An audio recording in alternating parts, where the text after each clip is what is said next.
Hoje nós vamos aprender com os bichos. Tem alguém que gosta de bicho aqui? Gosta de animal?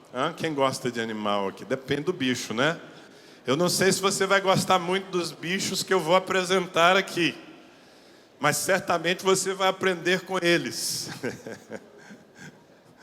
Pode parecer um pouco estranho, pode parecer uma ministração da igreja, da criança, mas na verdade é a pura palavra de Deus, princípios verdadeiros, e nós vamos usar aqui esse texto que já vamos ler, que usa justamente os hábitos e as, entre aspas, virtudes de alguns animaizinhos para despertar em nós certos valores que podem mudar a nossa vida. Eu acho que todos vocês, de vez em quando, olham para um ser humano, especialmente na nossa geração, e se assustam e dizem ou pensam: puxa vida, essa pessoa não está agindo como gente, está agindo como um bicho, não é? Tem tanta crueldade, tem tanta loucura no mundo dos homens que às vezes as coisas estão confusas. E por outro lado, a gente olha para um animal e encontra virtudes que parece que deveriam fazer parte dos seres humanos. Alguém aqui tem um cachorrinho em casa? Ou um cachorrão, pode ser também. E quem não se impressiona com a fidelidade de um cão, não é isso? A fidelidade de um cão. Enfim, os animais têm muito a nos ensinar. A Bíblia conta histórias, inclusive, em que animais interferiram e foram instrumentos de Deus na vida dos homens, de uma maneira assim muito direta. Quem conhece a Bíblia vai se lembrar dessas histórias. Por exemplo, nós vemos uma jumenta repreendendo um profeta. Que inversão, né? Que inversão. Balaão precisou ser repreendido por uma jumenta. Nós vemos corvos sustentando Elias, trazendo carne e pão para ele. Quem conhece essa história? E por muitos dias Deus fez um milagre usando alguns corvos, alguns pássaros. A gente vê um galo cantar lá em Jerusalém, e no canto do galo Pedro caiu na real, apóstolo, discípulo de Jesus, que se ensoberbeceu, achou que podia permanecer em pé por sua própria força, e quando o galo cantou, ele se lembrou das palavras de Jesus e ele se quebrantou, porque ele havia se desviado da fé. Enfim, há várias histórias assim. Algumas delas, eu tenho que admitir que a gente precisa ser realmente crente para acreditar, não é? Para crer. A Bíblia diz que Jonas esteve no ventre de um grande peixe por 3 dias, 3 noites, e depois foi cuspido de volta no propósito de Deus. Quantos de vocês realmente acreditam que Jonas esteve no ventre de um peixe? Quem acredita? Eu acredito, meu irmão. Se está na Bíblia, se a Bíblia dissesse que Jonas engoliu uma baleia, eu acreditaria. Porque para mim, se está na Bíblia, é verdade, porque é a palavra de Deus. Mas, enfim, a gente pode aprender.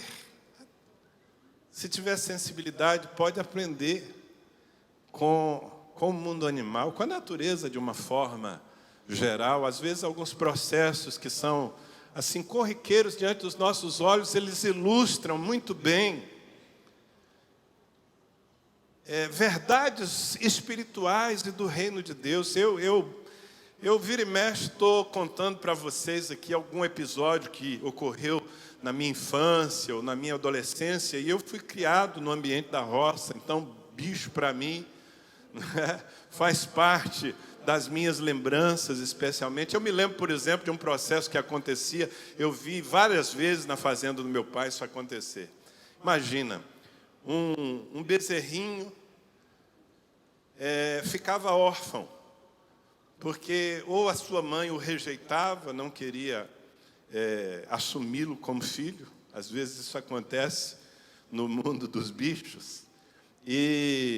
Ou então a sua mãe morria, aquele bezerrinho novinho ficava lá na fazenda órfão. Ele tinha tudo para morrer ou para crescer muito mirrado, porque tinha que que se alimentar de mamadeira. E aí acontecia de vez em quando uma situação inversa. Uma vaca dava cria e a cria daquela vaca, o bezerro nascido, morria por algum motivo. Então, aquele animal ficava ali, estava pronto para criar um filho, cheio de leite, mas o filho morreu. Na fazenda do meu pai se fazia uma coisa interessante. Eu não sei se aqui para o sul isso é comum, lá para o norte, muito comum. Tiravam o couro do bezerro que morreu. Aquele bezerrinho que morreu, como ele está morto, então os vaqueiros iam lá e tiravam o couro do bezerro e vestiam o bezerro órfão com o couro do bezerro morto. Pegavam aquele couro, colocavam sobre o animalzinho, amarravam. E sabe o que acontecia? Aquela reza, aquela vaca que havia ficado sem filho, reconhecendo o cheiro do seu filho no bezerrinho órfão, ela o adotava como se fosse o seu filho. E ela permitia que ele mamasse. E assim, aquele bezerro ganhava uma mãe. Alguém aqui já ouviu falar desse processo? Não. Alguém já viu acontecer? Alguns de vocês, né? E que interessante, não é? Eu estava outro dia pensando nisso, me lembrando dessas coisas que o pessoal da cidade nem imagina que existem. Eu estava dizendo, puxa vida, que ilustração maravilhosa para o processo que Deus faz conosco. Porque quem éramos nós? Éramos órfãos. Éramos rejeitados por causa do nosso pecado. Não tínhamos filiação em relação a Deus. E o que Deus fez? Deus enviou Jesus Cristo. E Jesus, o Filho de Deus, o Filho unigênito de Deus, morreu em nosso lugar. E agora nós somos revestidos de Cristo. E quando nós nos aproximamos de Deus, revestidos de Cristo, o que acontece? Ele nos aceita, Ele nos adota, Ele nos trata como seus filhos, Ele nos trata tão bem como se fôssemos Jesus. Exatamente como acontecia lá na fazenda do meu pai. Então, eu poderia contar outras coisas aqui interessantes e inspiradoras, mas eu quero usar a palavra de Deus nessa noite, porque esse texto que nós vamos ler fala de 4 animais que tinham algo em comum. Eram animaizinhos pequenos, frágeis, desprezíveis, mas que podem se tornar modelo para nós, os servos de Deus, os homens. Vamos ler o texto, Provérbios, capítulo 30, versículos 24 a 28. Se você tem a sua Bíblia, acompanhe sua Bíblia. Se você não tem, acompanhe aqui no telão. Há 4 coisas muito pequenas na terra, que porém são mais sábias que os sábios. As formigas, povo sem força, todavia, no verão, preparam a sua comida. Os arganazes, povo não poderoso, contudo, fazem a sua casa nas rochas. Os gafanhotos não têm rei, contudo, marcham todos em bandos. O geco, que se apanha com as mãos, contudo, está nos palácios dos reis.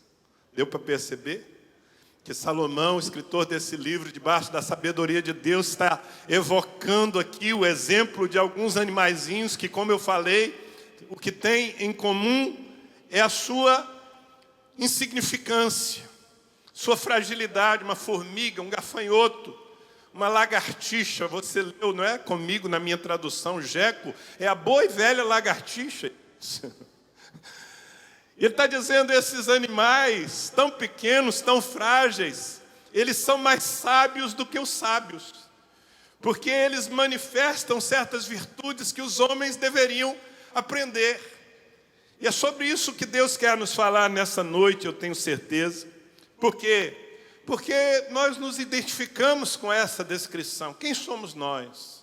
De uma forma geral, nós podemos nos assumir assim. Nós somos pessoas muito limitadas. Somos pessoas que, às vezes, diante dos desafios da vida, e principalmente diante das propostas tão grandes que o reino de Deus nos apresenta, nós nos sentimos assim, incapazes, frágeis.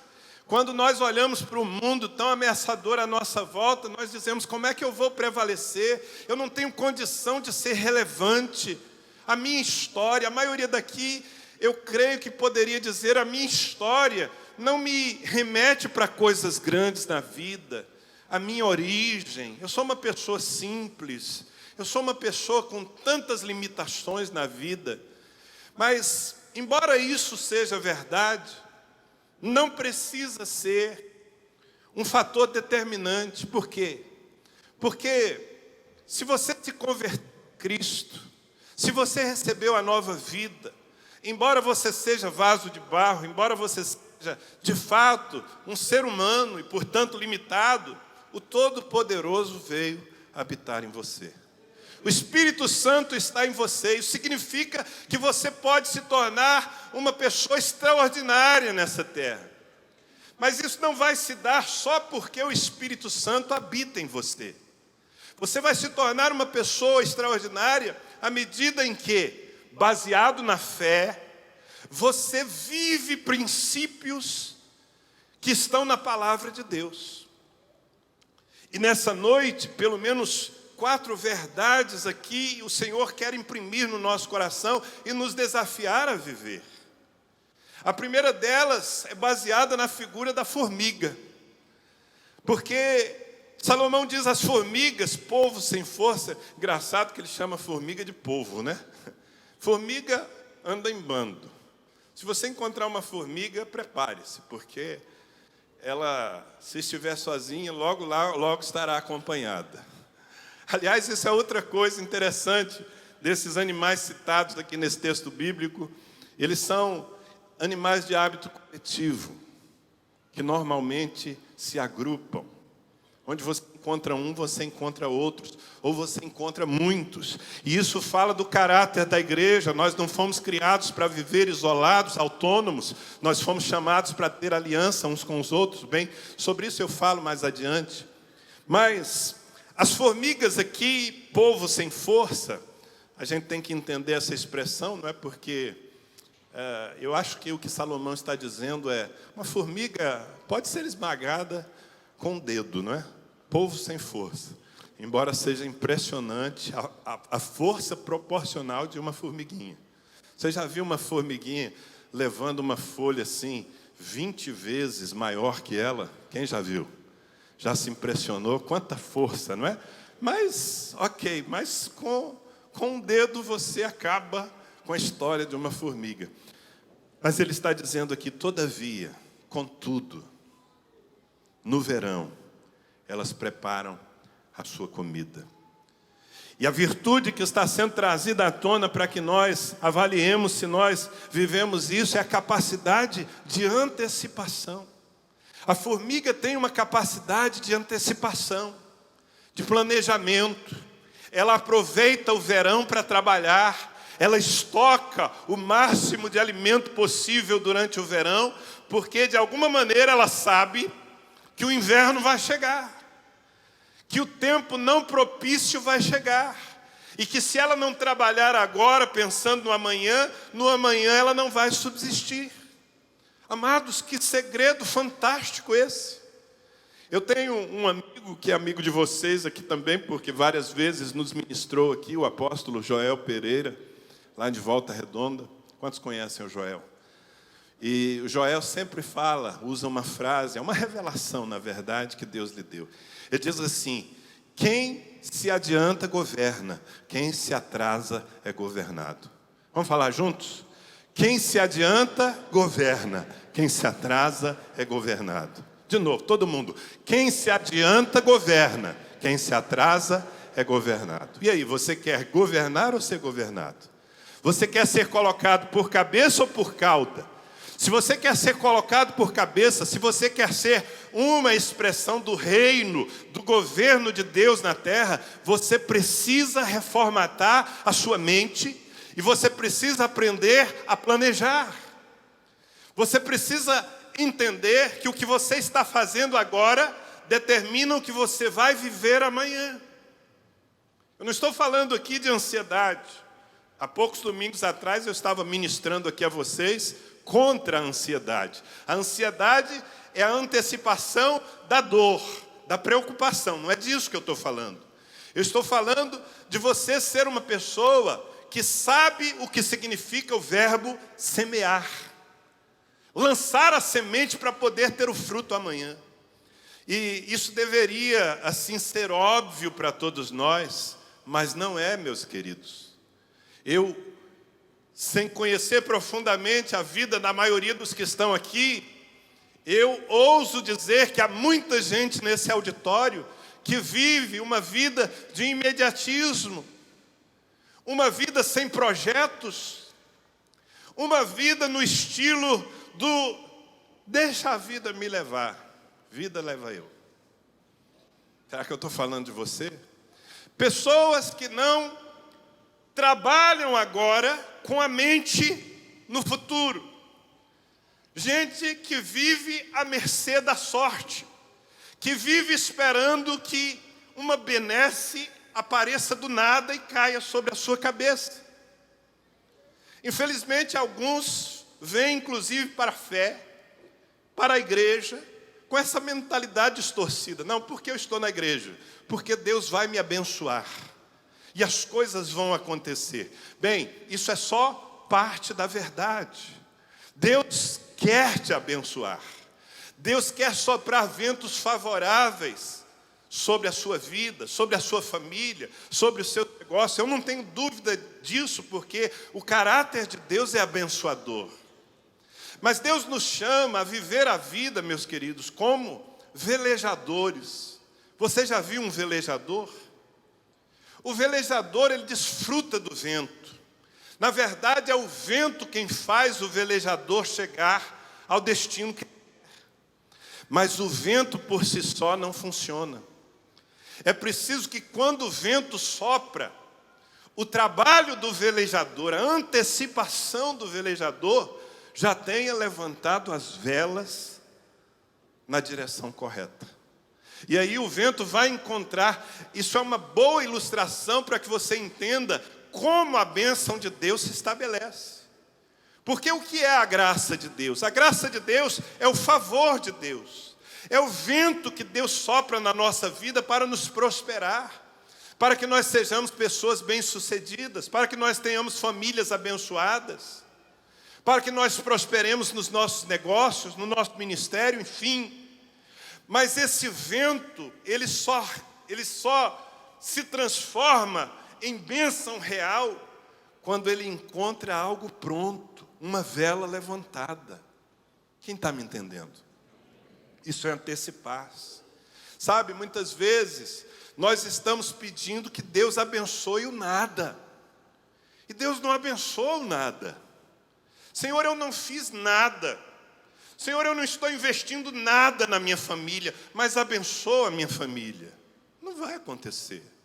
Senhor, eu não me preparei, eu não tive a disposição de estudar, eu não entrei numa escola, numa faculdade, num curso profissionalizante, mas eu quero prosperar. Deus não tem uma vela sobre a qual Ele vai soprar, porque você não fez a sua parte. Então o Espírito Santo está nessa noite nos dizendo, olhem para as formigas, porque as formigas são diligentes. As formigas aproveitam o tempo de investir e o que elas fazem? Investem.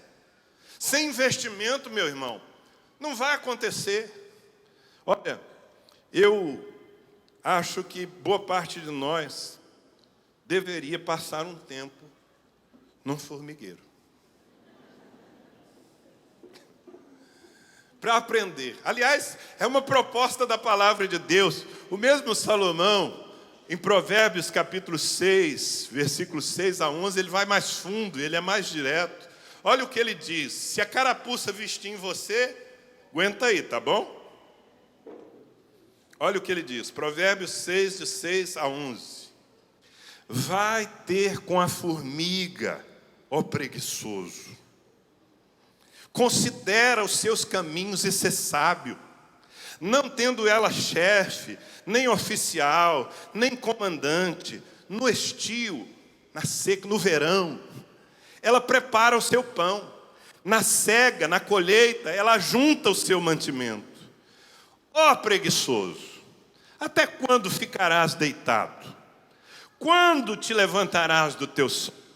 Um pouco para dormir, um pouco para cochilar, tosquenejar, um pouco para encruzar os braços em repouso. Assim sobrevirá a tua pobreza como um ladrão, e a tua necessidade como um homem armado. Ele foi bem direto, hein? Se alguém se sentiu ofendido, não precisa se acusar aqui. Mas alguns de nós precisamos ouvir isso. Vai ter com a formiga, ó preguiçoso. Porque o preguiçoso deixa o tempo passar. Ele não age, ele não investe. Ele tem uma mente assim de fast food, sabe, de micro-ondas. Ele quer colocar uma coisa assim num lugar e 30 segundos depois pegar pronta. E a vida não é assim. E o reino de Deus também não é assim.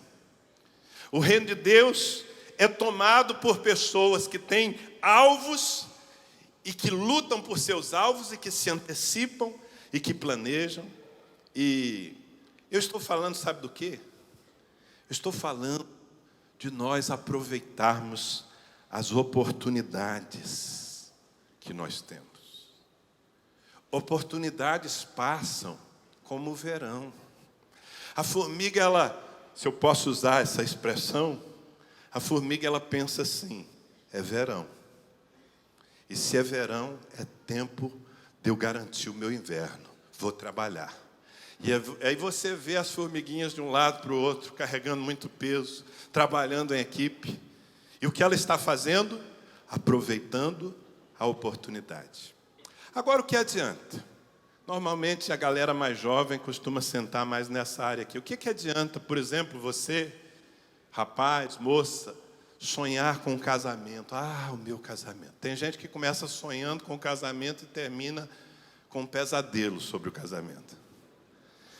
Porque não adianta sonhar com um casamento abençoado se agora, quando você é solteiro, solteira, você não está aproveitando essa oportunidade para se preparar para o casamento, para amadurecer. Daqui 10 dias nós começamos aqui a Semana da Família.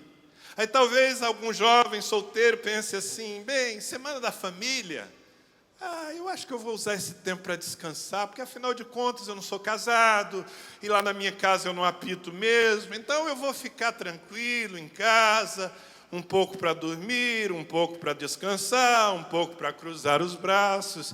Qualquer semelhança não é mera coincidência. E ele perde a oportunidade de ser edificado, ele perde a oportunidade de receber princípios que vão valer para o resto das suas vidas. Ou então é aquela pessoa que vive sonhando em ser um empresário, tem uma mente empreendedora, mas não é capaz de fazer um curso, não é capaz de se preparar e depois fica reclamando de Deus porque as coisas não acontecem. Sabe qual é que vai ser a resposta de Deus? Talvez ele já tenha até te falado e você não ouviu. Vai ter com a formiga, preguiçoso. Na verdade, o Senhor não está querendo nos ofender, não. Ele está querendo nos dizer que há um caminho para nós sermos pessoas bem-sucedidas. Amém, gente? Isso significa planejar. O planejamento, querido, o projeto, é o caminho entre o seu desejo e a sua conquista. Se você não tem um planejamento, se você não tem um mapa, você não vai chegar a lugar algum. Infelizmente, há muita gente, servos de Deus, homens que conhecem a palavra, mas que não despertaram. E o tempo está passando, os anos estão passando, e eles não estão saindo do lugar, estão andando em círculos. Por quê? Porque não projetam, não planejam, não desenham. Um dia, quando eu me casei, bem jovenzinho, aos 21 anos eu estava me casando, com uma menina de 17. O pai teve que assinar para poder emancipá-la.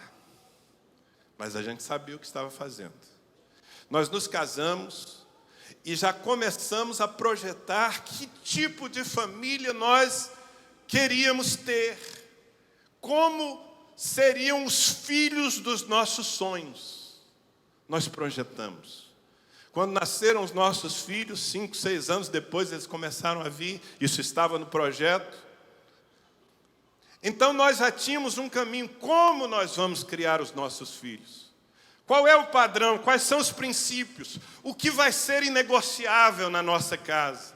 E nós não apenas estabelecemos um mapa, mas nós fomos fiéis à rota que nós predeterminamos. Hoje os nossos filhos são adultos e são a maior honra que nós temos na terra. Por quê? Porque a Bíblia diz, Isaías capítulo 38, versículo 8, que o nobre projeta coisas nobres, e na sua nobreza perseverará. Então é preciso projetar, é preciso estabelecer, não é, um progresso plausível que eu possa conquistar na vida por etapa, e é preciso permanecer, é preciso levar avante, porque esse é outro problema de muitos. Tem gente na igreja que tem muita iniciativa e nenhuma acabativa. Será que eu estou falando de você? Pessoas que começam 200 projetos por ano, não terminam nenhum, porque na verdade não são projetos, são empolgação pura. Então, a palavra de Deus está colocando aquele bichinho ali, olha, a formiga que nunca está sozinha, e está dizendo, João, aprende com ela. Quem tem humildade para aprender com a formiga hoje? Diga para o seu vizinho, antecipe-se. Porque quem se antecipa governa. Quem investe governa. Quem aproveita oportunidades governa. Quem planeja governa. Agora quem se atrasa, quem deixa a vida levar, é governado. E às vezes é muito mal governado pelas circunstâncias. A segunda virtude que o Senhor quer despertar em nós, e Ele usa para isso um bichinho que a gente normalmente não conhece. Na minha tradução aqui é o arganaz, os arganazes. É aquele bichinho ali, ó. Ele está escondido atrás de uma rocha, não é? Ele é um roedor, ele não é comum por aqui. Mas ele é usado porque ele tem nos seus hábitos uma virtude que nós deveríamos ter. Diz aí Salomão, os arganazes, povo não poderoso, contudo, fazem a sua casa nas rochas. Fazer a nossa casa nas rochas. O que ele está querendo nos trazer aqui como ideia? Que a gente precisa investir em segurança. Não adianta a gente gastar o nosso tempo, as nossas expectativas, nossos talentos, nossos esforços em coisas superficiais, em coisas que são destruídas facilmente, seja como o arganaz. Em algumas traduções usam o nome querogrilo, né?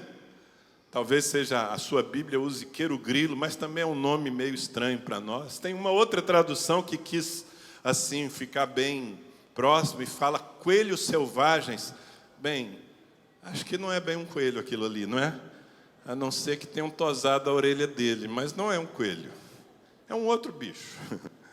Mas ele tem uma virtude com a qual você pode aprender, sabe o quê? Ele faz questão de construir a sua casa, onde ele cuida dos seus filhos, nas rochas. Aliás, eu estava lendo sobre esse bichinho, me preparando para essa palavra, e há um detalhe nos seus hábitos muito interessantes. Esse é um dos animais, dos poucos animais, né, em relação à maioria, monogâmicos. Esse bichinho aí, quando encontra uma companheira, ele fica com ela para o resto da vida. Uau! Já vi aqui uma oração, Senhor, deixa eu casar com como é que chama? O arganaz, não é? Me dá um marido arganaz, Senhor.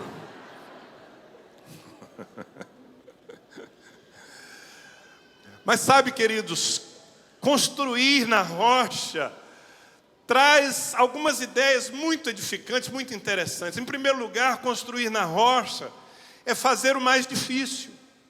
É mais fácil construir na areia. O Arganaz sobe em lugares altos para construir a sua casa nas rochas. Por quê? Porque ali ele tem segurança. Ali ele pode esconder a sua família e ele não vai ser alcançado pelos predadores. Mas nós, muitas vezes, queremos a coisa mais fácil. Na rocha, não, na rocha é duro. Na rocha é difícil. E assim a gente fica investindo em coisas superficiais. Somos pessoas extremamente emocionais. Ao invés de ser governados por princípios, nós somos governados pela instabilidade dos sentimentos. E dessa maneira nós vamos vivendo de frustração em frustração.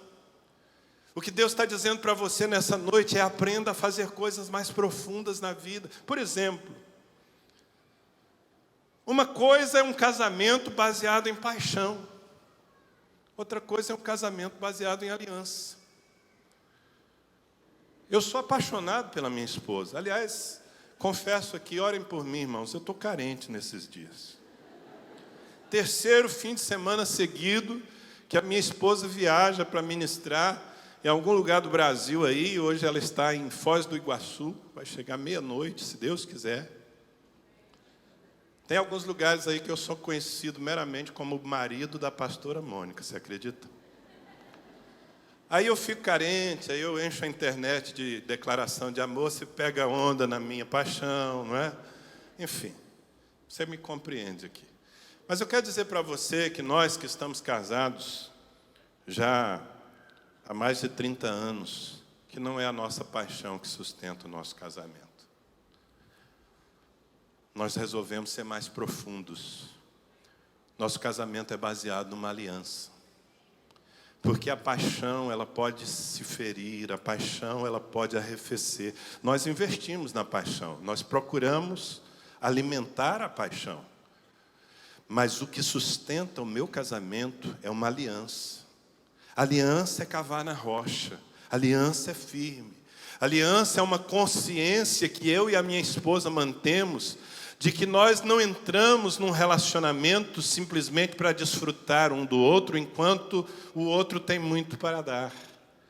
Que foi um pacto que nós fizemos, não apenas diante dos homens, mas diante do nosso Deus. O Deus que, diz a Bíblia, odeia o divórcio. E por causa disso, todos os dias, nós zelamos pela aliança. Quando eu estou longe da minha esposa, eu procuro me guardar. Por quê? Porque é uma aliança entre nós.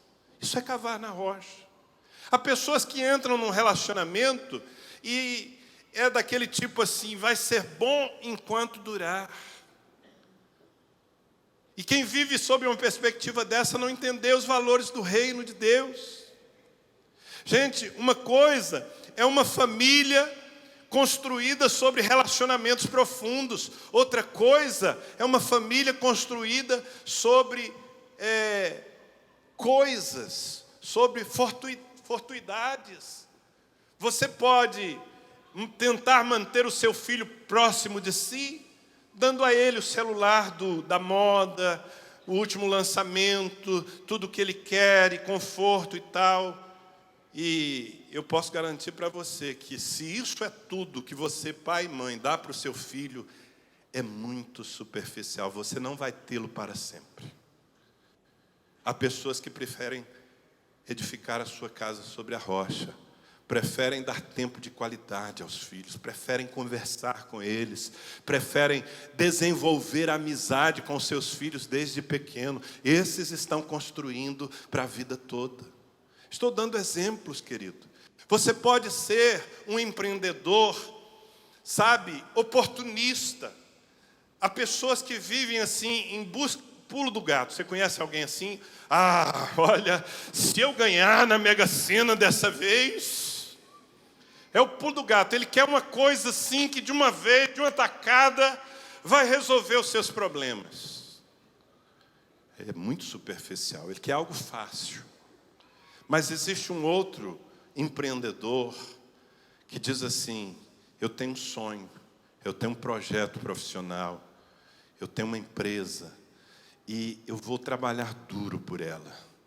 eu vou fazer com que as bases dessa empresa sejam bases muito firmes, de acordo com o que diz a Bíblia. E olha, querido, pode ser que aquele que ganhou na Mega Sena na semana passada esteja nadando de braçada hoje, mas é bem possível que daqui a alguns anos ele terá perdido tudo o que ganhou, porque ele nunca se preparou para ser uma pessoa estável. Quem está me entendendo? Quem está entendendo a palavra de Deus? Então, os arganásios nos ensinam a construir em segurança.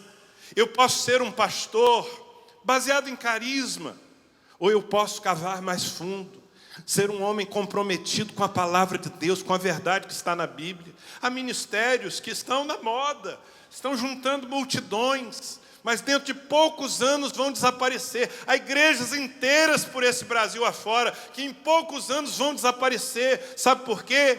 Porque tem muita música, tem muita luz, tem muito programa, tem muito carisma, mas tem pouca palavra. E sem a profundidade da palavra, o ministério não se estabelece. Posso ouvir um amém? Então os arganásios nos ensinam a construir a nossa casa na rocha. Construir a casa na rocha também significa nós vivermos um relacionamento intenso com Deus. Por quê? Porque, como eu falei, a gente vive num mundo muito perigoso. Você sai por aí, você corre todo tipo de risco, desde a sua integridade física, até mesmo a um espertalhão que se aproveita de você e tira o que você tem, emocionalmente, materialmente. E nesse mundo hostil em que a gente vive, tem que viver, nós precisamos de proteção. Como é que se faz para dormir tranquilo no século 21, num país como o nosso? Como é que a gente pode fechar a porta de casa às 6 da tarde e algumas horas depois deitar a cabeça no travesseiro e dormir tranquilo, sendo que os nossos filhos ainda não chegaram em casa? Como é que a gente faz? A palavra de Deus tem solução, sim. Salmo 91, não é o Salmo 91 aberto lá na estante da sua casa, não é? Tem crente que é supersticioso, acha que se ele abrir o Salmo 91 na sua casa e deixar lá, o coisa ruim vai embora. Porque ele não tem coragem nem de chamar o diabo de diabo, né? Que tem medo. O Salmo 91, quando ele é vivido por nós, aquele que habita no esconderijo do Altíssimo, descansa à sombra do Todo-Poderoso. Direi do Senhor, Ele é o meu Deus, Ele é o meu refúgio em quem confio. 1000 cairão ao meu lado, 10.000 à minha direita, eu não serei abalado, porque o justo, aquele que se esconde em Deus, você está percebendo que é uma experiência. Está falando, não é sobre frequentar uma igreja, meus irmãos, não é sobre ler a Bíblia de vez em quando, é sobre relacionar-se com Deus, é sobre se esconder à sombra. Para você se esconder à sombra de algo ou de alguém, você tem que chegar perto. Quem dorme em paz e tranquilo, quem tem segurança na vida, é aquele que se aproxima de Deus, que mantém um relacionamento vivo. Isso é construir a casa sobre a rocha.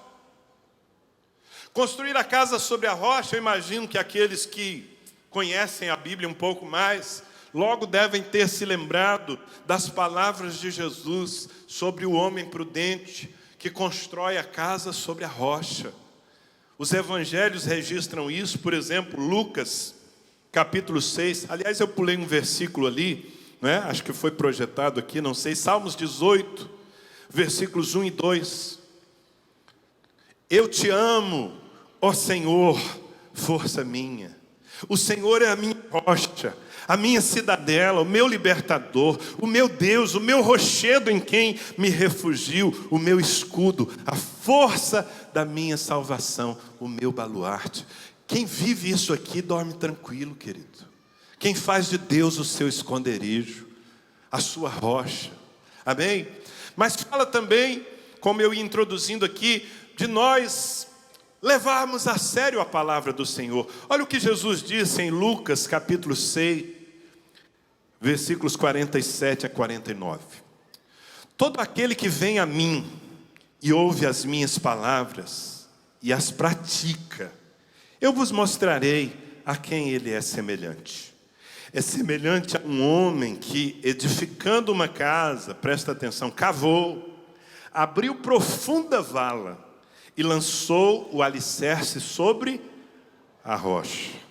E vindo a enchente, arrojou-se o rio contra aquela casa e não a pôde abalar, por ter sido bem construída. Mas o que ouve e não pratica é semelhante a um homem que edificou uma casa sobre a terra sem alicerces. E arrojando-se o rio contra ela, logo desabou.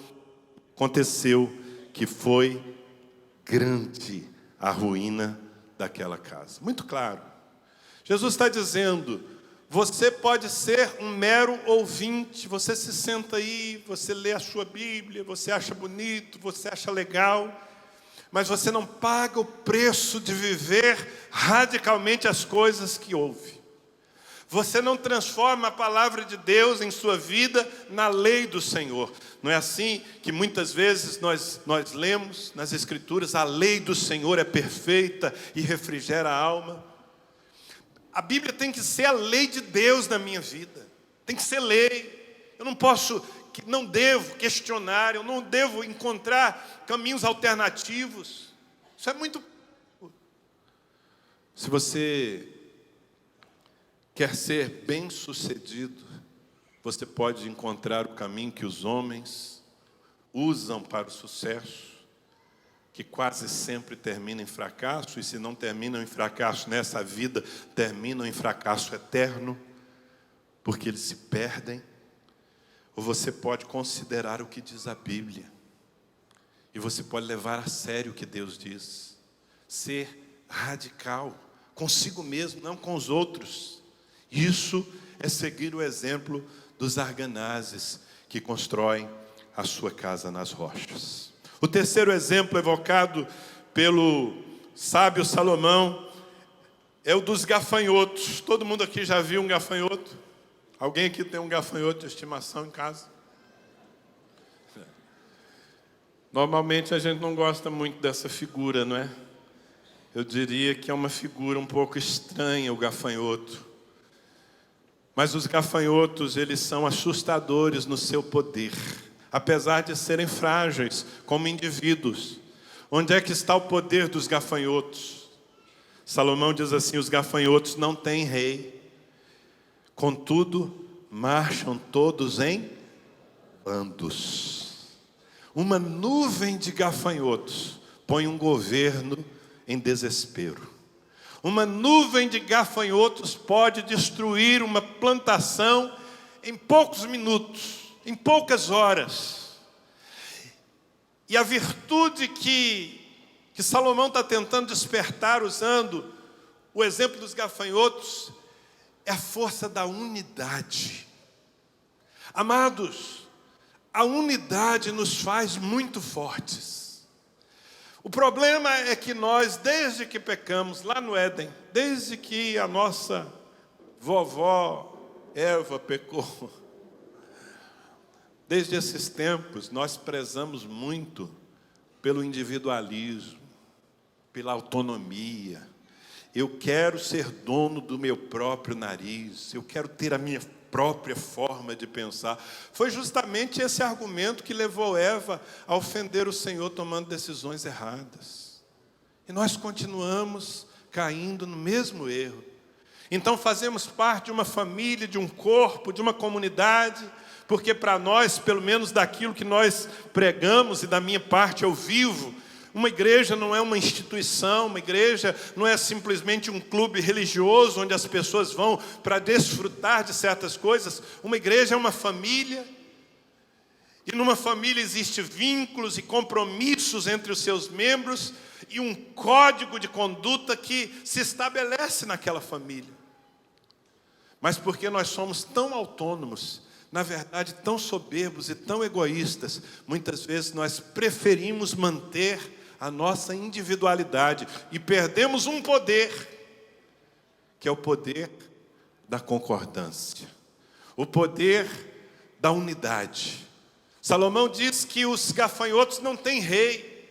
Eles não precisam de um sistema que os obrigue a fazer a mesma coisa. Isso seria religião. Infelizmente, às vezes, nós precisamos ser obrigados a fazer certas coisas para Deus, quando, na verdade, deveríamos apenas ter consciência. O papel de um pastor não deveria ser forçar ninguém a fazer nada, apenas compartilhar a palavra e permitir que a consciência comum da igreja, que se chama Espírito Santo, tivesse voz no coração de todos. Mas às vezes nós estamos muito aquém, irmãos, do que nós poderíamos ser. Veja bem, agora mesmo, a igreja se levantou como uma grande nuvem de gafanhotos para infestar essa cidade através das casas de paz. Tem sido maravilhoso. Tenho ouvido testemunhos fantásticos. Essa semana eu recebi o testemunho de um dos nossos líderes aqui, contando de um casal que não tem carro, que mora num bairro e abriu uma casa num bairro bem distante. E todas as semanas eles vão àquela casa de paz ministrar, voltam de ônibus, estão chegando em casa à meia-noite. Alegres, felizes, porque estão cumprindo o propósito de Deus. É gente assim que entende que quando a igreja se move junta, milagres fantásticos acontecem. Mas nós temos que admitir que numa igreja como a nossa, muita gente num momento desse fica de braços cruzados, não se envolve, se esconde, prefere preservar o seu conforto a participar de uma conquista. E por isso, muitas vezes a igreja poderia avançar a passos tão mais largos e não avança. Por quê? Porque nos falta consciência e, acima de tudo, disposição de unidade. O apóstolo Paulo, ele faz uma exortação à igreja de Filipos, Filipenses capítulo 1, versículo 27. Olha o que ele diz, é um clamor de um pastor, de um apóstolo. Eu assino embaixo, eu clamaria a todos vocês aqui como clamou o apóstolo Paulo. Ele diz assim: vivei, acima de tudo, por modo digno do evangelho de Cristo, para que, ou indo ver-vos, ou estando ausente, ouça, no tocante a vós outros, que estáis firmes em um só espírito, como uma só alma, lutando juntos pela fé evangélica. Esse é o apelo de um pastor. É o apelo que eu faço a todos vocês. Gente, vamos fazer um esforço. Estando eu presente ou não, vocês não precisam de rei, vocês não precisam de chefe, vocês não precisam de um sistema que os obriguem a ser um, apenas a consciência. Esforcem-se para estar firmes em um só espírito, como uma só alma, lutando juntos pela fé evangélica. Se nós resolvermos viver isso, nós seremos um povo irresistível, nós seremos um povo incontrolável. Posso ouvir um amém? E é justamente essa unidade que nos faz ser sobrenaturais. Quando nós descobrimos o poder da unidade, nós não temos por perda abrir mão da nossa individualidade, querido. A Bíblia diz que é melhor serem dois do que um. Ok? Os gafanhotos, de vez em quando você vai encontrar um solitário, mas dentro dele há um DNA. E o DNA dele indica que ele deve sempre andar em grupo. Esse é o seu poder. E, como eu falei, é melhor serem dois do que um. Mas para serem dois, eles precisam concordar. Porque a palavra pergunta, como andarão dois juntos se não estiverem de acordo? Então, para duas pessoas concordarem, em muitas situações vai ser necessário que alguém se quebrante. Que alguém abra mão do seu pensamento para ser um com o outro. Nós temos esse testemunho na vida dessa igreja. Nós somos uma igreja que nunca sofreu uma divisão. Nós somos uma igreja de mais de 30 anos, nunca um pastor saiu daqui levando uma parte do nosso povo, nem mesmo sozinho. Porque nós temos procurado exercitar esse princípio. O coletivo vale mais do que o individual. Muitas vezes eu chego numa reunião de presbitério, nós temos que decidir alguma coisa, e eu tenho uma ideia. E quando eu coloco a minha ideia, a minha percepção na mesa, eu percebo que os outros pastores, ou uma boa parte deles, não pensam e não sentem da mesma forma. E qual é a minha atitude? Fazer valer o meu pensamento ou entender a força da unidade e me quebrantar e me submeter para que nós continuemos sendo um? Eu convido você a viver essa vida. Você vai ser muito mais poderoso. Quando você deixa de bater no peito e dizer, eu penso assim, eu não concordo. E quando você, por causa de Cristo e da riqueza do Evangelho, você decide ter a mesma linguagem do seu irmão. Ter a mesma alma, ter o mesmo sentimento. Amém, gente? O último exemplo, como diz o pastor que quer consolar as suas ovelhas. Finalmente, irmãos. Quem gosta de ouvir o finalmente do pastor aqui? Eu sei que tem gente que gosta. Mas não significa nada, viu? Não se empolgue. Mas finalmente, o sábio Salomão nos leva a um quarto bichinho aí, que na minha tradução é o jeco. Quem já viu um jeco? Nunca viu um jeco? Olha lá, ó. É a boa e velha lagartixa. E o que Salomão diz é que a lagartixa se apanha com as... Olha lá, ó, pequenininha. A lagartixa se apanha com as mãos, contudo, está nos palácios dos reis. Chega a ser um bichinho asqueroso, você não acha? Alguém aqui gostaria de ganhar uma lagartixa de presente? Tem umas pessoas que têm uns gostos estranhos, né? Criam uns animais assim. Bom, cada um é cada um, né? Não vou nem entrar nesse mérito. Mas normalmente a gente olha para uma lagartixa e qual é a nossa expressão?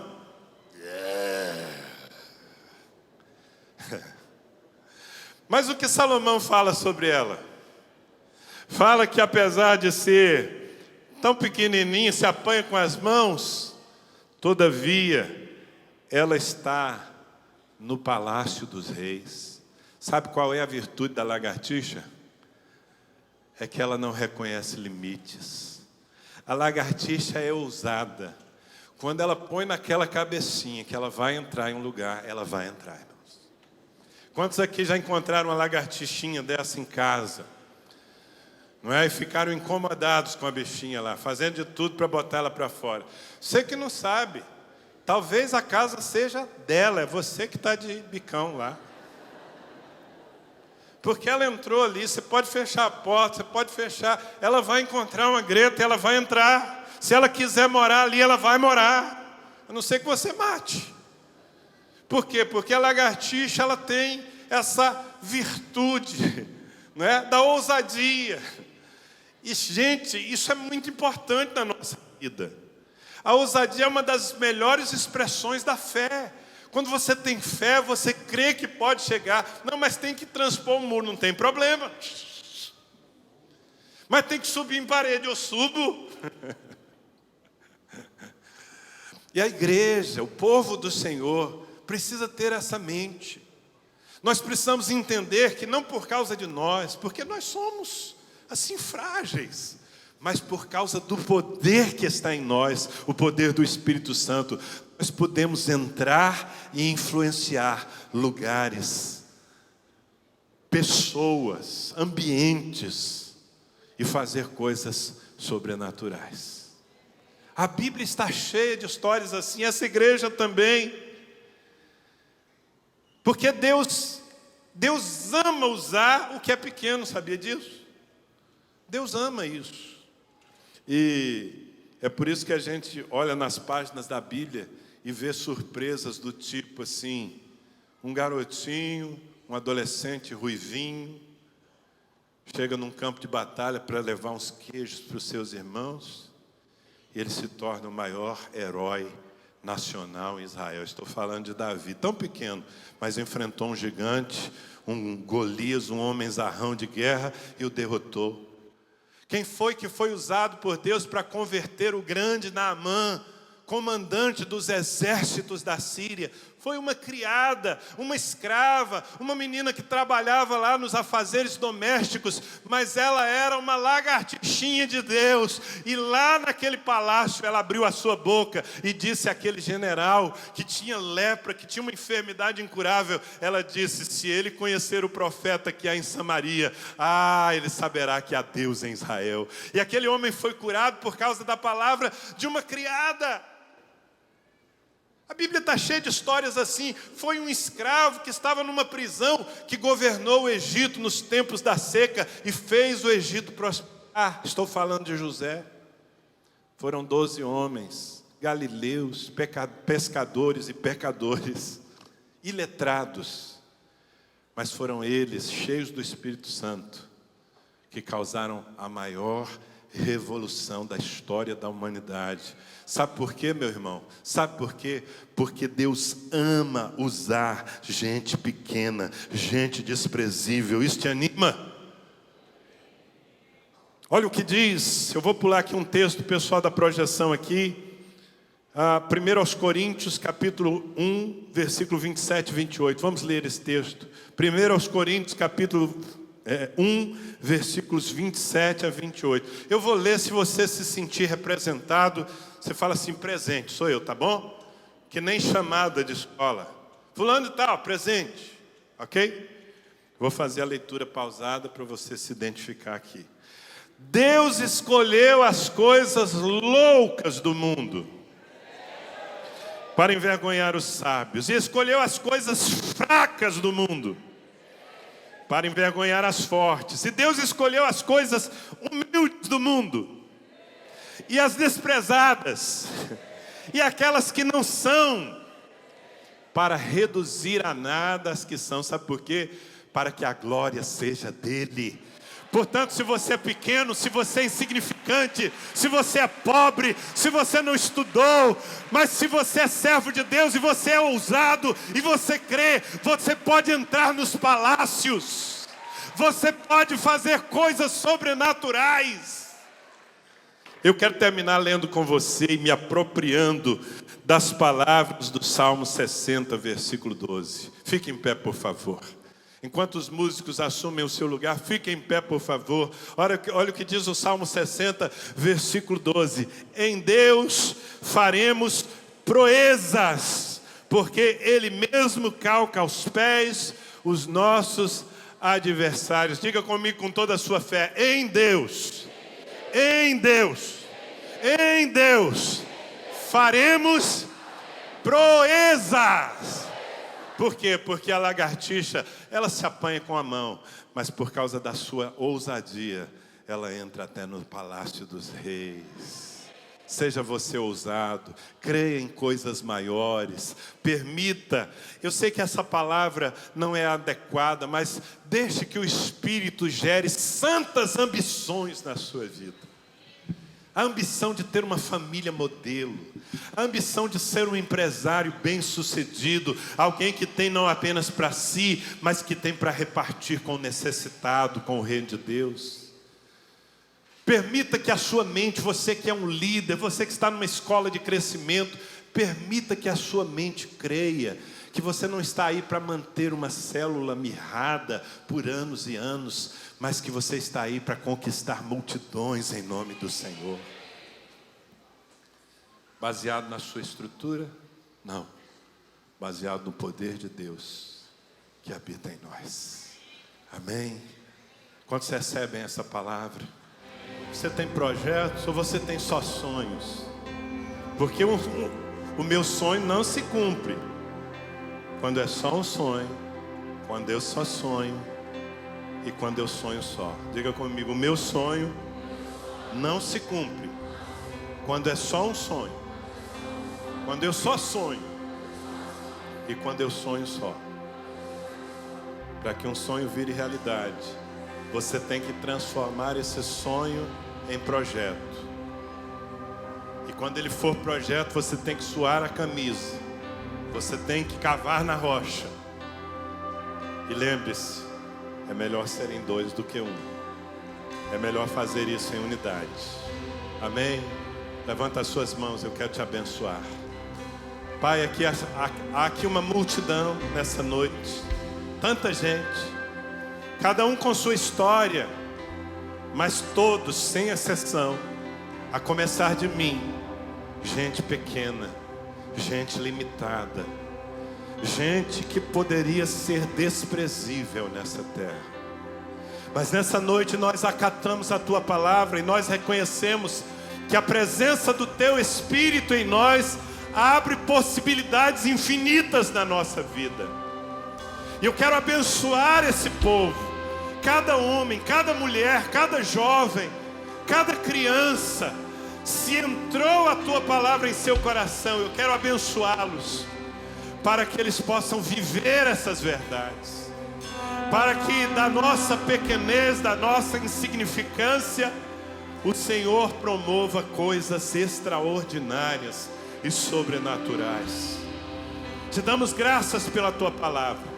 Eu abençoo o sonho, eu abençoo o projeto, eu abençoo o trabalho, eu abençoo aquilo que os Teus filhos colocam agora na Tua presença. Eu peço, meu Deus, à medida em que nós agimos, sopra o Teu vento, Senhor. Sopra o Teu vento, sopra a Tua graça e prospera o Teu povo em todas as coisas, em nome de Jesus. Amém. Que o Senhor te abençoe e te guarde. Que o Senhor levante o seu rosto sobre ti e tenha misericórdia de ti. Que o Senhor sobre ti levante o seu rosto e te dê shalom, shalom, shalom, paz de Deus.